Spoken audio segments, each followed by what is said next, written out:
In chapter 29, verse 2, give unto the Lord the glory due unto His name.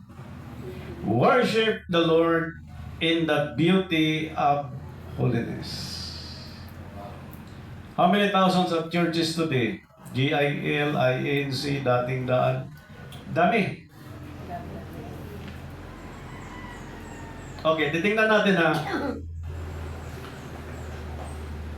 Ang paliwanag ni Apostol Pablo tungkol sa paniniwala ng tao sa kautusan at tungkol din sa pagsuway ng tao sa kautusan. Ang binigay ng Diyos kay Moises ay 10 utos. Bakit kaya 10, hindi na lang 5? Ating magawa, 10 binigay ng Diyos. Now, ang last days ay nakadesign siya from 1 day up to 7 day. Kaya po, sa madaling sabi, yung 7 spirit and 7 angel and 7 trumpet, lahat ng 7 sa loob ng Biblia, included ang 7 mangkok na may salot. Katumbas siya sa galit ng Diyos kapag hindi sinunod ng tao at ang tao hindi nagbigay ng kapurihan sa Diyos. Amen. Ngayon, give unto the Lord the glory due unto His name. Worship the Lord in the beauty of holiness. Tulad ng patutuo ni sister kanina. Ito, mga sister na ito, mga warrior yan eh. Ngayon ko lang narinig sa kanila talaga yan. Pero katakot-takot ang ating pagdulog sa Diyos kung paano umayos ang beauty of holiness sa bawat isa. May asawa ka man o wala mang nangliligaw sa'yo, wala man nagmamahal sa'yo, pero alam mo, you are the instrument of God. Amen. To carry the beauty of the holiness of God. So meaning, kahit mga artista sa international, even sa lokal, kapag hindi naglilingkod sa Diyos at ikaw ay naglilingkod sa Panginoon, kahit 80, 90 ang edad mo, mas higit kang maganda sa kanila, sa paningin ng Diyos. Amen. Now, in these last days, ang usapan po dito, 15:26 ng Exodo. Ito lang pong usapan dito. Bago natin babalikan yung kautusan. Okay? 15:26. Amen. At sinabi, kung iyong didinggin ng buong sikap ang tinig ng Panginoon mong Diyos, at iyong gagawin ng matuwid sa kanyang mga mata, at iyong didinggin ang kanyang mga utos, at iyong gaganapin ang kanyang mga palatuntunan, ay wala akong ilalagay na karamdaman sa iyo, na gaya ng iligay ko sa mga Ehipsiyo, sapagkat ako ang Panginoon na nagpapagaling sa iyo. Bakit tayo nagkakasakit? Bakit may mga taong nagkasakit? Dahil tayo po, ang tao, ay sumusuway sa kautusan ng Diyos. Tingnan niyo po. Yung last days, from 1 day up to 6 day, ang lahat ng bagay kinikreate ng Diyos. Amen? Amen. Tinapos niya lahat ng kinain natin. Okay? Pagdating ng 7th day, sabi sa Genesis, God was rest. Anong araw nag-rest ang Diyos? 7th day. Ay 10 utos binigay ng Diyos. Paano yung 8th day? Ang 8th day ay nakadesign sa day of kingship time ni Jesus Christ. Paano yung 9th day? Ang 9th day ay nakadesign na dapat ang church ay magpahinga din mula sa masamang gawa. Paano yung 10 Commandments? Ang 10 Commandments na uwi kay Kristo. Na uwi kay Kristo ang 10 utos. At dito ngayon sa pinag-uusapan natin, how can we give unto the Lord the glory and honor and to His name by the beauty of the holiness. Okay, tara. Ipinakita po dito sa panahon ni Zechariah in chapter 9, verse 9. Sikaraya. Zechariah chapter 9, verse 9. Ganito po ang ating mababasa.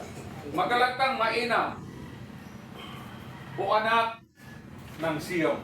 Umiyaw ka, o anak na babae ng Jerusalem. Narito, ang iyong hari ay naparirito sa iyo. Siya ay ganap at may pagliligtas, mapagmababa at nakasakay sa isang asno, sa isang batang asno na anak ng asnong babae. Now, if we talk seven trumpet these last days, ang babae means church. Amen.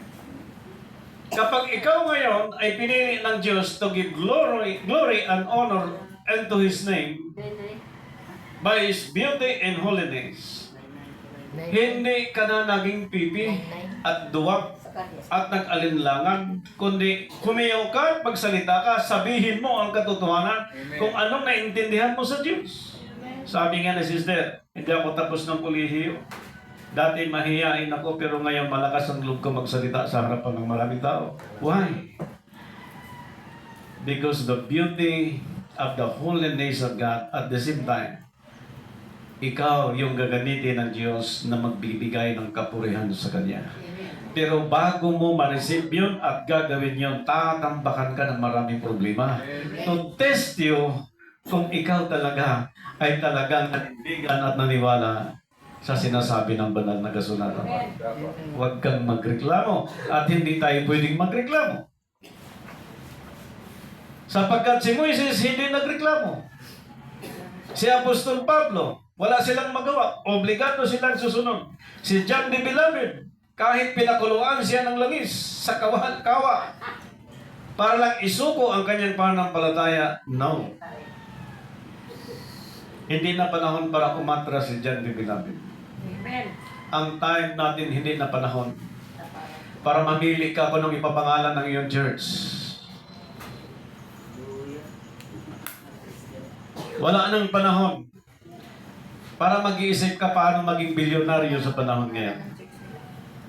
Wala nang panahon para po masunod ang kalooban ng tao.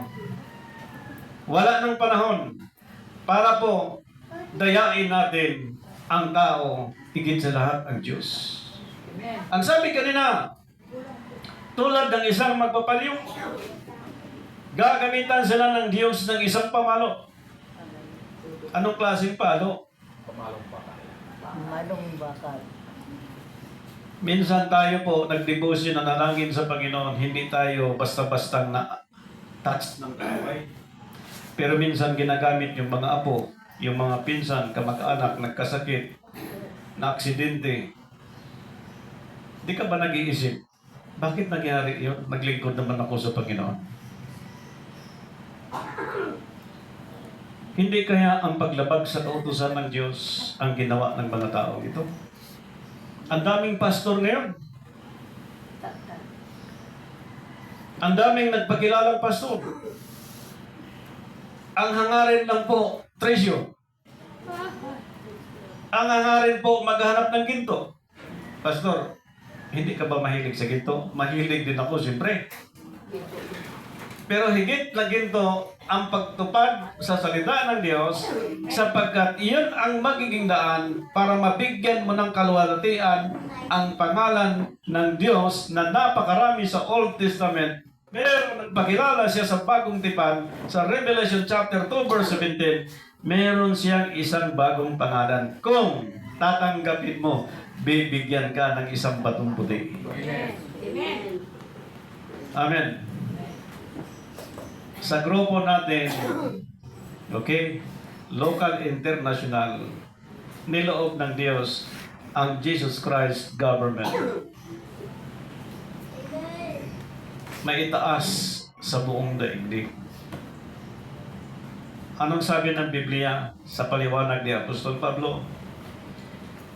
Maraming naniwala sa kautusan, ngunit hindi sumunod sa kautusan, niwala nila ang puri ang Diyos. Now, my duty and your duty. Sa lugar na ito, kasama si Brother John, ang ating duty sa Panginoon, magbigay ng kapurihan sa Diyos. Amen. Paano mo siya purihan? Ang pagsunod sa kautusan at palatuntunan ng Diyos. Wala siyang karamdamang ilalagay.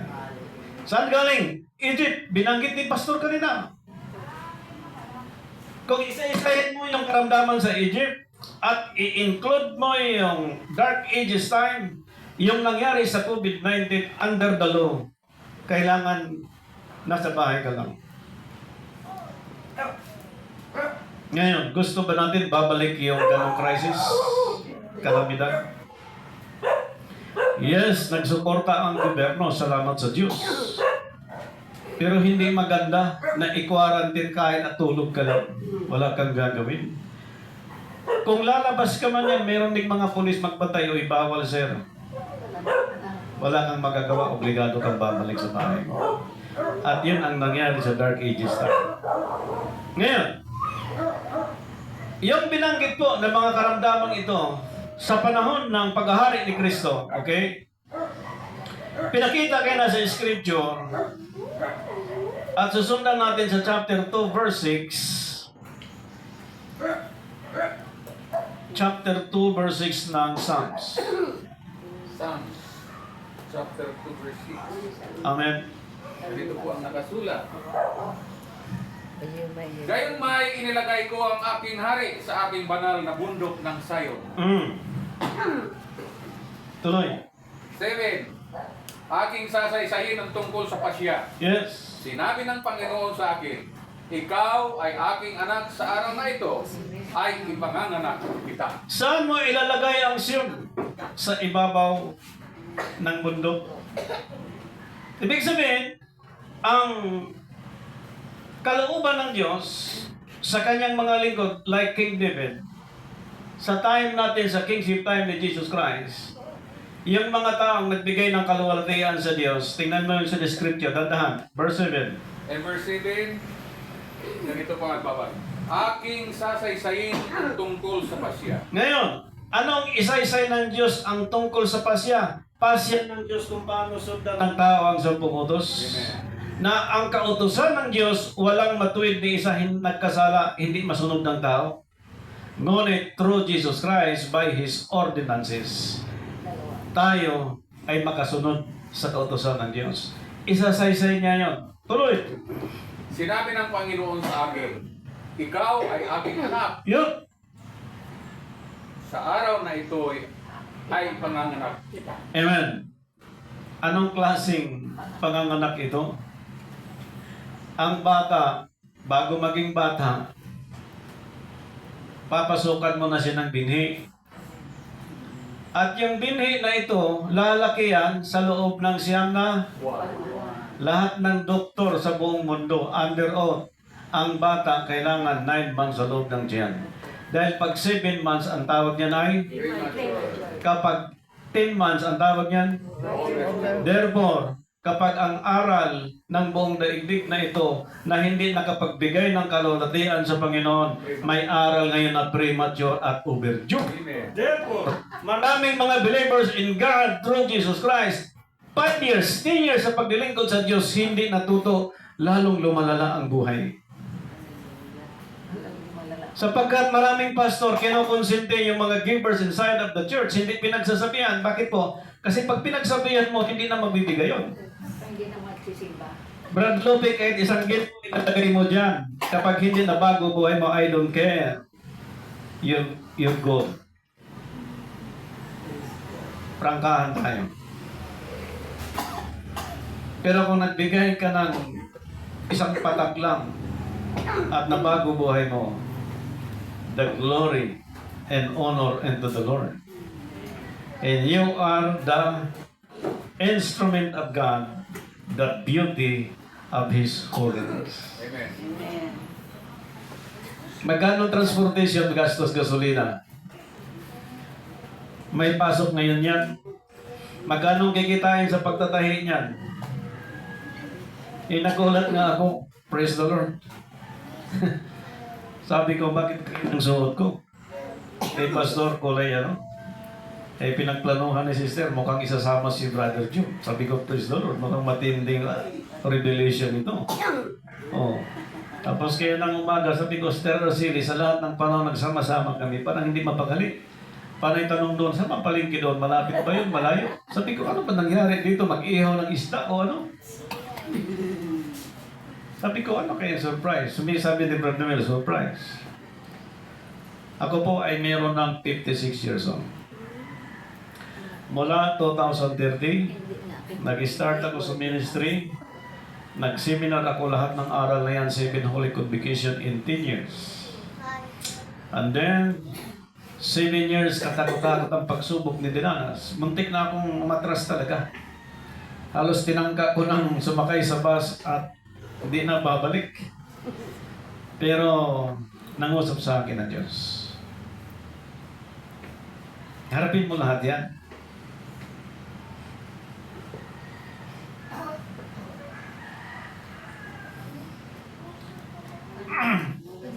Saan kaya kami? Saan kaya tayo? Yung dami natin, halos 3 doble kami noon.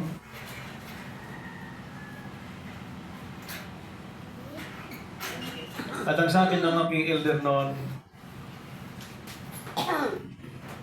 kapag nasa iyo ang panggoberno ng Diyos, lahat ng problema nasa loob ninyo. Nag-start ako ng pag-study about spiritual and literal legality. Sapagkat may mga pastors na may asawa, hindi kasal. Meron ding mga followers na nag-asawa, hindi kasal. Ang problema, pagdating sa mga anak, hindi din na handog. Problema karamihan birth certificate. So, sabi sa akin, bakit di ka kuha ng solemnizing? Pag kumuha ka ng solemnizing, dadaan ka sa rules ng Roman Catholic. Yan ang binanggit ni brother kanina, Jude. Sabi ko, alin bang pinaka-importante sa pagiging lingkod ng Diyos? Yung susunod ka sa proseso ng traditions of men? O yung panalangin mo, tinatanggap ng Diyos kapag malinis ang puso mo? Kamuntik na. Sapagkat ang license natin sa Exchange Commission International, proof na kung saan tayo pumupunta na talagang tayo ay legal. Una sa Diyos, pangalawa sa ating gobyerno.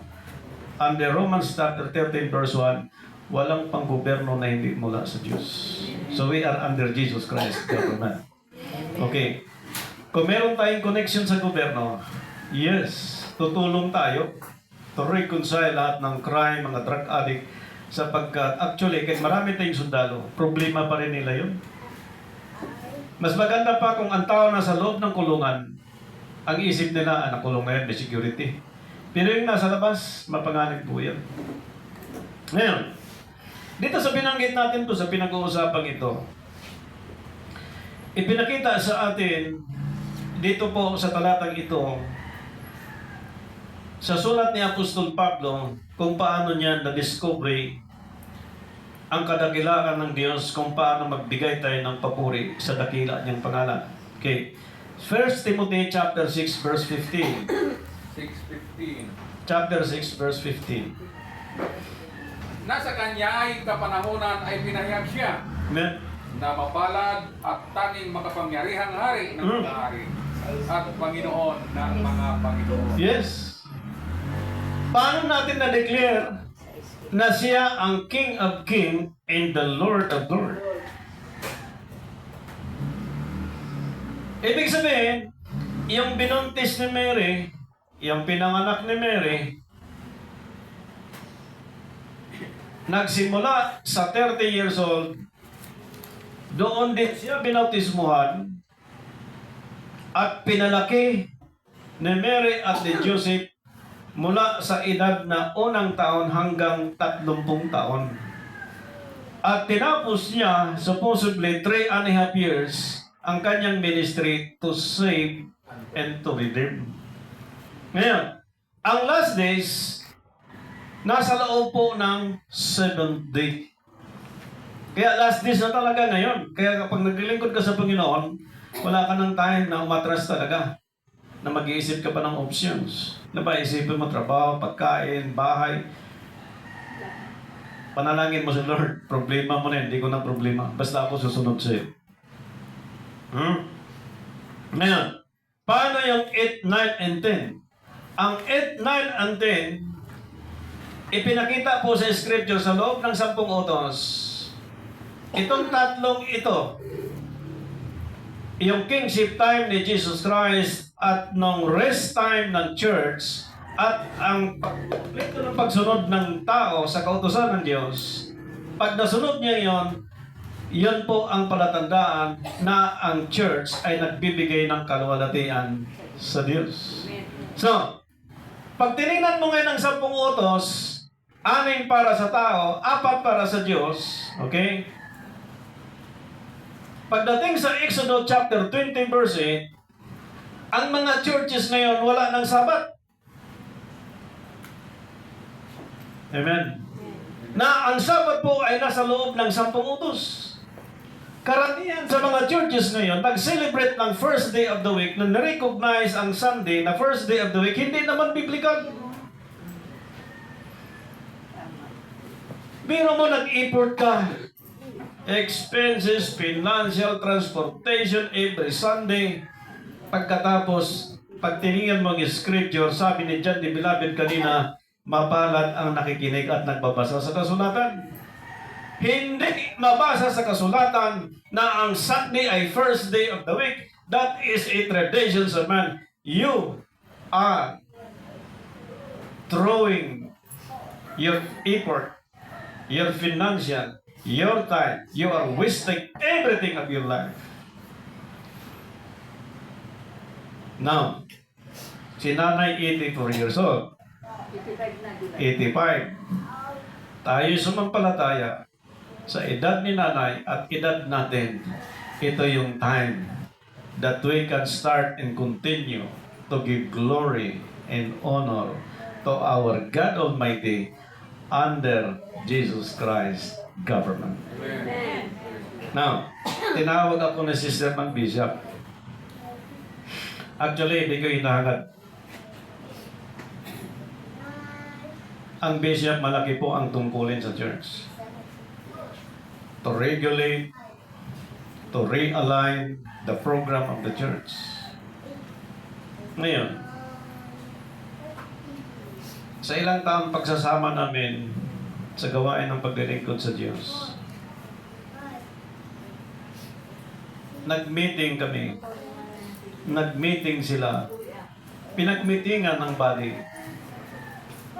Yung qualification na sa bishop, siguro baka nakita nila sa akin. Ang hirap gampanan yan. Bakit po? Ang qualification sa bishop, isang asawa, hindi pwedeng 38. Hindi mahilig sa pera. Tama. Sabi gusto Marlene, namanda ka. Talagang pagkasiyahin mo na lang yung kita natin. Ito mabait asawa ko, talagang nagbabudget siya. Minsan, wala ako. Sabi niya, meron. Saan galing yung pera? Okay, alam ko na galing sa Diyos. Ngayon, isang asawa, hindi mahilig sa pera, hindi pala away, mapagpakumbaba, mapahinuhod, Sapat na kapagturo. sapat makapagturo. Inaral namin sa tulong ng Diyos yung pre-tribulation, great tribulation, caught up in the air, 7 holy convocation. Bago nangyari sa amin, meron isang pastor na nagsasabi, okay yung aral. Ang umalis sa Jesus Christ government, mamamatay. Namatay nga siya. Umalis. Meron naman nagsabi, ito lang aral ng nasumpungan ko. Talagang, totoo na ito. Hindi nagtagal, nawala din. Nag-iba na ng grupo. Ngayon, ako naman, para alam ni Brother John, Sabi ko sa elder ko, ito bang aral na tinanggap natin sa Diyos, final na to? Sapagkat sabi ng ating Apostol Pablo, lahat tayo harap sa hukuman ng Diyos. Sabi niya final. After 1 year, nagbagong aral. Sabi ko, hindi pa siguro. Next year, nagbago na naman yung aral.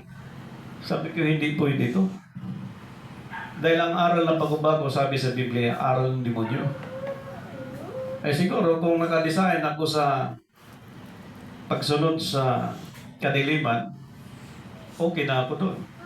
Kasi pwede kong isipin, pakinabang sa akin pagdating ng panahon. Pero sila mismo sinabi ko, pag hindi niya kaya, madaming church. Kasi pipilitin ko, hindi naman nila kaya. Nakita nila biblical, verse by verse chapter. Kita nila. Sa pamumuhay ko rin, nakita nila. Sila ang kinumbinsi ng Diyos para sabihin tulad ng narinig natin sa umagang ito. Ito, alam ko, hindi nagmamalaki sa akin yan. Talagang heart to heart yung sinasabi niyan. Kasi mga fighter yung mga yan eh. Yung asawa nga niya, hindi niya nakwento. Nung hindi pa binago sa Panginoon yan eh, pag nalasing, kinukulyuhan niya ng ganyan. Uy! Oh. Yung nagbago sa kanya, Diyos. Amen. Amen. Alam mo yung aral tungkol sa disinfection and quarantine.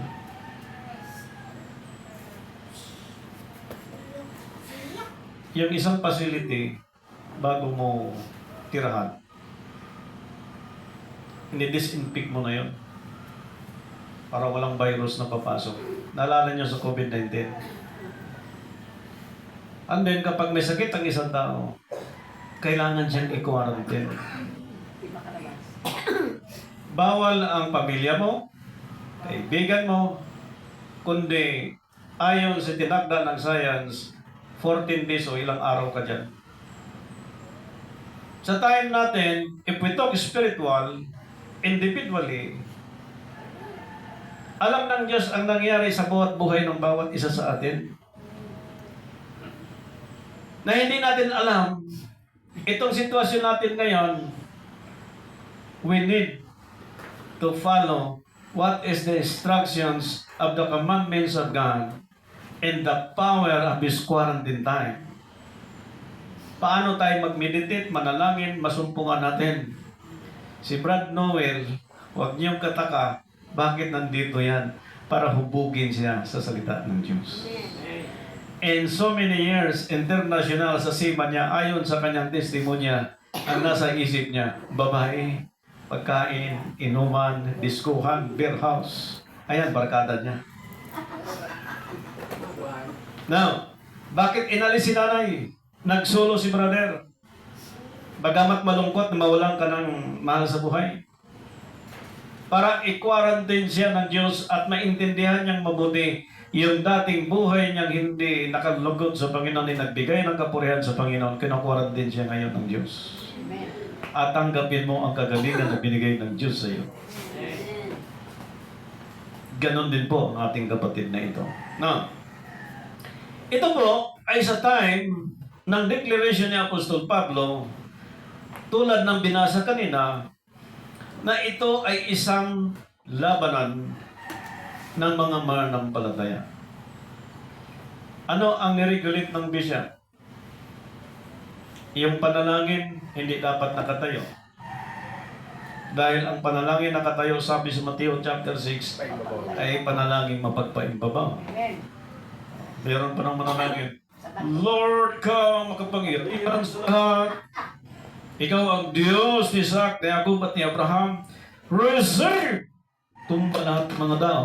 Tatanungin mo, Pastor, bakit Sunday ang worship ninyo? Ang sagot sa'yo, sunod na lang tayo sa kinagisnan. Magka-problema tayo dyan, Pastor. Eh dito, ilang pastor dumating eh. Matangkad na lalaki. Tisoy, sabi nga ni Brad Noel, hindi na tayo lulukuhin yan kasi baling isang paa. Sus, matindi pa si scammer. Gusto agawin ang lugar na ito. At kinumbinsi si nanay, pero mo ang matanda na walang income, may kunting hanap buhay, yun pa ang nagpakain sa kanyang off, 3 days fasting para agawin ang lugar na ito. Pero mo nagpasting ang isang tao para agawin ang lugar na ito. Ang tanong, dininig ba ng Diyos? Oh, see? And that is why you can testify kung sino tayo dito na tinawag ng Diyos kasama si Brother John na ang gumawa dito hindi ang tao, hindi kayo, hindi ako, kundi ang Diyos. Ang daming churches doon, sabi ni Brother John, meron na kayo. Sabi ko nga sa kanyang testimonya, siniraan na siya doon, huwag daw siya katulad ng palaka na patulon-talon. Bakit tumatalon ng palaka? Naghahanap ng tamang talunan. Mabuti na lang dito tumalon si Brother John. Amen. May lupa siya dyan. Kasalukuyang inaayos niya. At the same time, gawin siyang lingkod ng Panginoon. License in the name of Jesus Christ. Kung puwersado ang association, mas puwersado ang hawak ni Brother John. Sapagkat ang nag-guide sa kanya Diyos. Anong purpose ng Diyos sa kanya? Para ibigay ng Diyos para sa kanya yung kalulatian na dapat gawin ng tao na hindi nabigay ng mga churches. Ngayon, sa paliwanag ng Revelation chapter 17 verse 14, ito ang pagsusyur natin mga kapatid sa tulong ng Diyos sa gira na ito. Okay? Chapter 17 verse 14. Makikipagbaka ang mga ito laban sa kordero. At sila'y dadaigin ng kordero sapagkat siya ay Panginoon ng mga Panginoon at hari ng mga hari. Yes! At ang mga kasama niya na mga tinawag at mga pili at mga tapat ay mananaigtin. Nagsama tayo dati. Natira kayo. Tayo yung pinili. Tuturuan tayong mga pinili na magtapat sa Diyos. Amen. Now, sa paghahari ni Kristo, okay, ang kasama niya, mga tapat at pili. At the same time, sila ay naniwala sa 10 utos at sila din ay namuhay sa 10 utos. Ibig sabihin, yung 7 Holy Convocation, yung 7 Spirit, 7 trumpet inside of the Bible, yung 7 Holy Convocation, that is our shield every time during the battle in war, that God keeping us from any danger. Anong balita ni Sister Merly? Ganito, ganyan. O, kita mo? Praise the Lord. Wala siyang pera, basta moral support, pinakita sa ganyan, pinakita sa kanyang kabutihan ng Diyos. Hindi lahat ng bagay na ang solution pera. Sometimes nangyayari, but because of our wickedness. But this time, binanggit ni King David, mula nung nagkasala siya kay Bathsheba, nung humingi siya ng pusong dalisay sa Panginoon. Amen? Kasi, aminado naman tayo na nagkasala talaga tayo minsan. Kaya may mga taong galit sa atin minsan, may pamilyang galit sa atin kasi nagkamali naman talaga tayo. Now, through Jesus Christ, by His kingship time, alam mo na hindi nabigyan ng kapurihan ng Diyos. At ikaw at ako ay ginamit ngayon ng Panginoon. And that is your time para bumawi ka. Amen? Amen, Brother Lodi. Sabi ni Brother Lodi, dati ganito ng postura ko. Nakita na aking mga kaibigan na ako'y nakabarong. Sabi nila, mukhang nag-uopisina ka na. Mukhang abogado ka na. Iba ang paningin ng sanlibutan kapag nakapagbigay ka ng kalulutian sa Diyos. Now, this war in our time, war in our family, war in our church, war in our ministry, ang sabi ng Diyos, pagkasama mo siya dyan, nanaig ang kordero, manaig ka rin. Christ, He done for us. We done to because He done for us. For the glory and honor to His name. Salamat sa inyo pong greetings. At God bless sa bawat isa in the name of Jesus Christ. Amen. Praise the Lord.